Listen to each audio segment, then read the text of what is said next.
আমি আমার বক্তব্য শেষ করছি। বাংলাদেশ জিন্দাবাদ, বাংলাদেশ জাতীয়তাবাদী ছাত্র বিএনপি জিন্দাবাদ, শহীদ রাষ্ট্রপতি জিয়াউর রহমান অমর হোক, রাষ্ট্রপতি বেগম খালেদা জিয়া জিন্দাবাদ, 14 নম্বর ওয়ার্ড বিএনপি জিন্দাবাদ। সবাইকে ধন্যবাদ। আসসালামু আলাইকুম।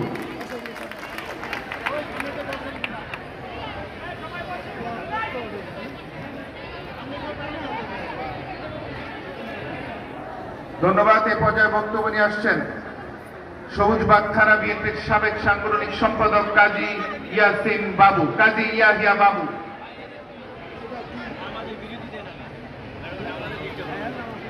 বিসমিল্লাহির রহমানির রহিম। বাংলাদেশ জাতীয়তাবাদী দল বিএনপির সংগ্রামী ভারপ্রাপ্ত চেয়ারম্যান তারেক রহমানের ঘোষিত 31 দফা রাষ্ট্র কাঠামো মেরামতের